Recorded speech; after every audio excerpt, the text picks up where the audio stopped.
giant stack of files and papers from the profusion of empty coffee cups and deli sandwich wrappers on his desk.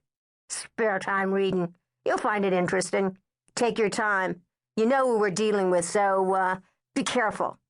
And keep me informed, Cavanaugh," he had added in dismissal. "I want to be with this one every step of the way."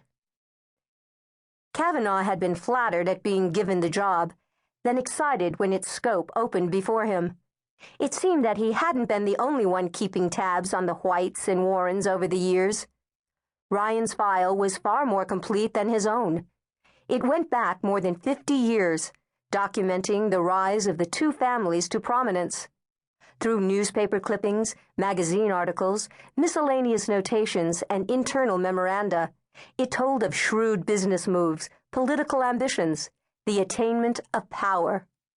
Interspersed with the admirable, though, were the hints of shady dealings, greed, and ruthlessness that Cavanaugh himself had suspected. For better than 50 years, the Whytes and Warrens had cut an ever-widening swath through the country's power elite.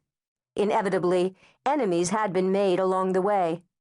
But these weren't to be the crux of Cavanaugh's investigation.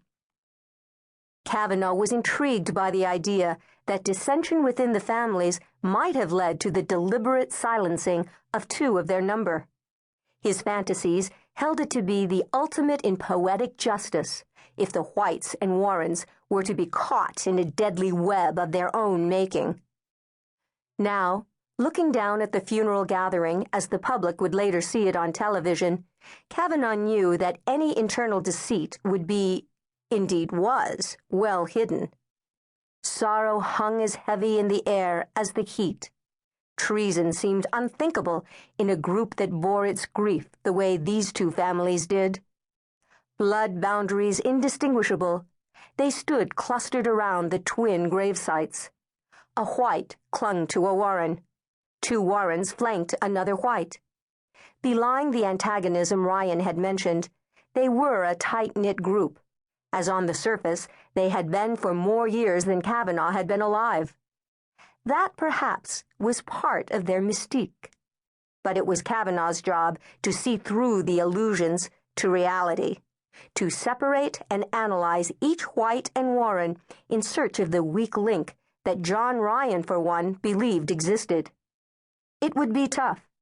If power was a fortress, these families were protected to the hilt. To find a crack in the wall, then sneak through before it was discovered and repaired, would take time, keen thinking, and perseverance. Ryan had given him the first. He would have all the time he needed to conduct a careful investigation. As for keen thinking and perseverance, Cavanaugh came into those on his own. During the 17 years he'd been on the force, he had established a reputation for investigative skill and doggedness. He had been his own harsh taskmaster, finding satisfaction in a job well done, regardless of the volume of complaints his orders sometimes inspired in the ranks beneath him. While other detectives sometimes sought the limelight, Cavanaugh had never done so.